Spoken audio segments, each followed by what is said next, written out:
ہمارے اس چینل بدر T V کو subscribe کریں تاکہ آپ کو اسی طرح کی معلوماتی اور اسلامک ویڈیوز پر وقت ملتی رہیں۔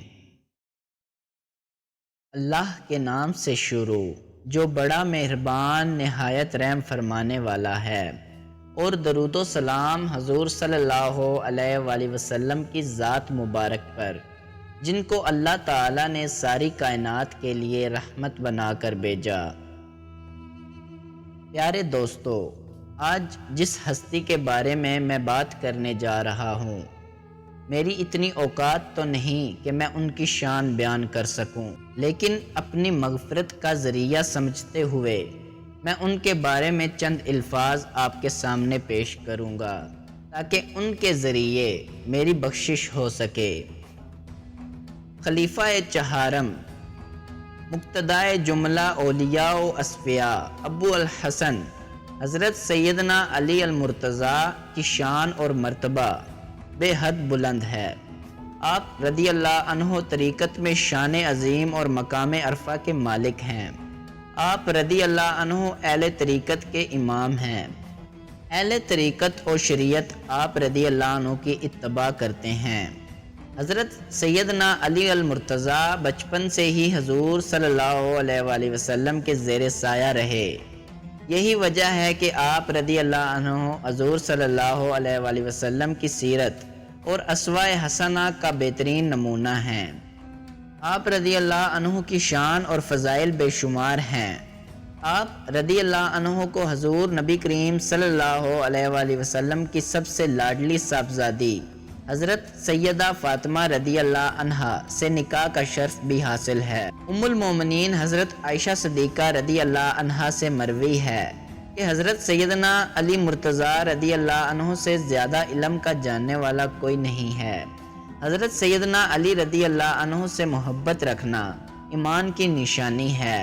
حضور نبی کریم صلی اللہ علیہ وآلہ وسلم کا ارشاد گرامی ہے کہ کوئی شخص اس وقت تک مسلمان نہیں ہو سکتا جب تک اس کے دل میں علی رضی اللہ عنہ کی محبت نہ ہو۔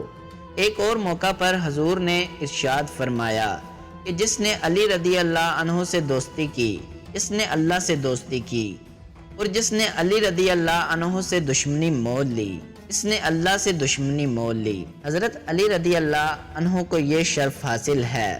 آپ رضی اللہ عنہ کی ولادت باسعادت بیت اللہ شریف میں ہوئی۔ آپ رضی اللہ عنہ پہلے انسان تھے جن کے منہ میں حضور نبی کریم صلی اللہ علیہ وآلہ وسلم کا لعاب دہن گیا۔ حضرت سید علی مرتضیٰ رضی اللہ عنہ کو یہ شرف بھی حاصل ہے کہ حضور نبی کریم صلی اللہ علیہ وآلہ وسلم کے خاندان میں سب سے پہلے آپ رضی اللہ عنہ نے اسلام قبول کیا۔ جس وقت حضور نبی کریم صلی اللہ علیہ وآلہ وسلم نے اپنی نبوت کا اعلان قریش کی ایک دعوت میں کیا تو قریش کے تمام سرداروں نے آپ صلی اللہ علیہ وآلہ وسلم کی دعوت کو جھٹلا دیا، مگر حضرت سیدنا علی رضی اللہ عنہ نے کم سن اور کمزور ہونے کے باوجود اعلان کیا کہ میں حضور صلی اللہ علیہ وآلہ وسلم کا ساتھ دوں گا۔ حضرت سیدنا علی مرتضیٰ کا شمار عشرہ مبشرہ میں ہوتا ہے۔ آپ کے فضائل و مناقب بے شمار ہیں۔ حضور نبی کریم صلی اللہ علیہ وآلہ وسلم کی آپ رضی اللہ عنہ سے محبت بے مثال ہے۔ حضور نبی کریم صلی اللہ علیہ وآلہ وسلم نے فرمایا، اللہ تعالیٰ نے مجھے 4 آدمیوں سے محبت رکھنے کا حکم دیا ہے، جن میں سے ایک حضرت علی بھی ہیں۔ مہاجرین و انصار میں آپ سابق اسلام ہیں، اور جو لوگ آپ رضی اللہ عنہ سے راضی ہیں، اللہ تعالیٰ ان سے راضی ہے۔ حضرت علی وہ شخص ہیں جنہوں نے نبی کریم صلی اللہ علیہ وآلہ وسلم کی آواز پر لبیک کہا اور اللہ تعالیٰ کی رضا اور جنت کی نعمتوں کے حقدار ٹھہرے۔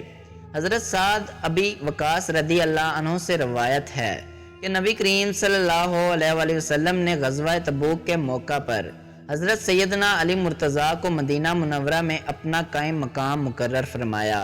حضرت علی رضی اللہ عنہ نے حضور صلی اللہ علیہ وآلہ وسلم سے عرض کیا کہ یا رسول اللہ صلی اللہ علیہ وآلہ وسلم، آپ مجھے عورتوں اور بچوں پر خلیفہ بنا کر جا رہے ہیں۔ حضور نبی کریم صلی اللہ علیہ وآلہ وسلم نے فرمایا، کیا تم اس بات پر راضی نہیں کہ میں تمہیں اس طرح چھوڑے جا رہا ہوں جس طرح موسیٰ علیہ السلام نے ہارون علیہ السلام کو چھوڑا، جبکہ فرق صرف اتنا ہے کہ میرے بعد کوئی نبی نہیں ہوگا۔ ام المومنین حضرت ام سلمہ رضی اللہ عنہا سے روایت ہے کہ حضور نبی کریم صلی اللہ علیہ وآلہ وسلم نے فرمایا کہ منافق علی رضی اللہ عنہ سے محبت نہیں رکھتا اور مومن علی رضی اللہ عنہ سے بغض نہیں رکھتا۔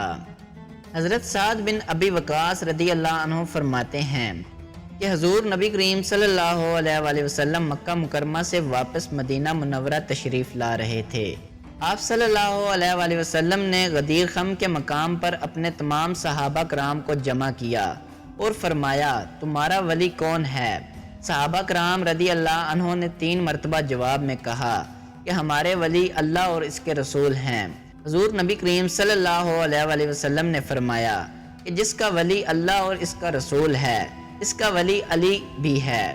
طبرانی کی روایت ہے کہ حضور نبی کریم صلی اللہ علیہ وآلہ وسلم نے فرمایا جس نے علی سے محبت کی اس نے مجھ سے محبت کی، اور جس نے علی سے دشمنی کی اس نے مجھ سے دشمنی کی، اور جس نے مجھ سے محبت کی اس نے اللہ سے محبت کی، اور جس نے مجھ سے دشمنی کی اس نے اللہ سے دشمنی کی۔ حضرت ابن عمر رضی اللہ عنہ سے مروی ہے کہ حضور نبی کریم صلی اللہ علیہ وآلہ وسلم نے انصار و مہاجرین میں بھائی چارہ قائم فرمایا، تو حضرت سیدنا علی مرتضیٰ نے حضور نبی کریم صلی اللہ علیہ وآلہ وسلم کی خدمت میں حاضر ہو کر عرض کیا کہ یا رسول اللہ صلی اللہ علیہ وآلہ وسلم، آپ نے تمام صحابہ کرام کے درمیان مساوات اخوت کا رشتہ قائم کیا، لیکن میرے ساتھ ایسا کچھ نہیں کیا۔ حضور نبی کریم صلی اللہ علیہ وآلہ وسلم نے فرمایا اے علی، تم میرے دنیا اور آخرت کے بھائی ہو۔ ام المومنین حضرت ام سلمہ رضی اللہ عنہا فرماتی ہیں کہ حضور نبی کریم صلی اللہ علیہ وآلہ وسلم نے فرمایا کہ جس نے علی کو برا کہا اس نے مجھے برا کہا۔ چنانچہ حب رسول صلی اللہ علیہ وآلہ وسلم کا تقاضا یہ ہے کہ ہم حضرت علی رضی اللہ عنہ کی شان میں گستاخانہ کلامات کی بجائے ان سے اپنی عقیدت کا اظہار کریں اور ان کے فضائل و مناقب کو بیان کرنے میں کسی قسم کے بخل سے کام نہ لیں۔ حضرت ابو ہریرہ رضی اللہ عنہ سے مروی ہے حضرت سیدنا عمر فاروق رضی اللہ عنہ نے فرمایا حضرت علی کو 3 بہترین فضیلتیں ایسی عطا کی گئیں جن میں سے ایک بھی اگر مجھے مل جاتی تو وہ میرے نزدیک دنیا سے زیادہ محبوب ہوتی۔ لوگوں نے پوچھا کہ وہ 3 فضیلتیں کون سی ہیں؟ حضرت سیدنا عمر فاروق رضی اللہ عنہ نے فرمایا پہلی فضیلت یہ کہ حضور نبی کریم صلی اللہ علیہ وآلہ وسلم نے اپنی صاحبزادی حضرت سیدہ فاطمہ الزہرا رضی اللہ عنہا کا نکاح ان سے کیا۔ دوسری فضیلت یہ ہے کہ ان دونوں کو مسجد میں رکھا اور جو کچھ انہیں وہاں حلال ہے مجھے حلال نہیں۔ تیسری فضیلت یہ کہ غزوہ خیبر کے دن انہیں علم عطا فرمایا۔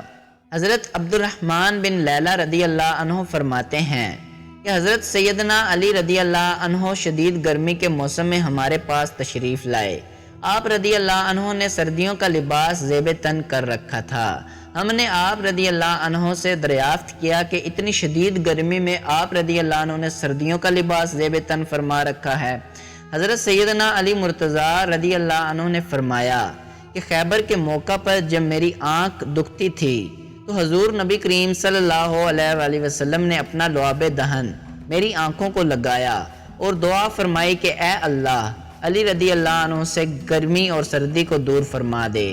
چنانچہ اس دن کے بعد مجھے گرمی اور سردی کی تکلیف نہ رہی۔ روایات میں آتا ہے کہ حضرت سیدنا علی مرتضیٰ رضی اللہ عنہ ایک مرتبہ بیمار ہو گئے تو حضور نبی کریم صلی اللہ علیہ وآلہ وسلم نے آپ کی عیادت کے لیے تشریف لائے اور آپ رضی اللہ عنہ کو اپنی چادر میں لے کر دعا فرمائی جس سے آپ رضی اللہ عنہ تندرست ہو گئے۔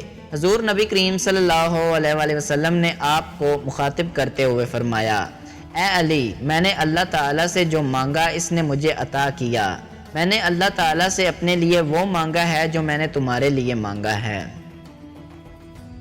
ہم حضرت علی پاک کی جتنی شان بیان کر سکیں لیکن الفاظ ختم ہو جائیں گی، ان کی تعریفیں اور ان کے مراتب ختم نہیں ہو سکتے، اس لیے ہم اپنی ویڈیو کا اینڈ یہاں پر ہی کرتے ہیں۔ اگر آپ کو ویڈیو پسند آئی ہے اور آپ چاہتے ہیں کہ اسی طرح کی اور ویڈیو آپ تک پہنچتی رہیں تو ہمارے اس چینل کو سبسکرائب کر کے ساتھ بیل آئیکن کو دبا دیں تاکہ آپ کو اسی طرح کی معلوماتی اور اسلامک ویڈیوز بر وقت ملتی رہیں۔ ویڈیو کو لائک کر دیجئے گا اور دوستوں کے ساتھ شیئر کر دیجئے گا۔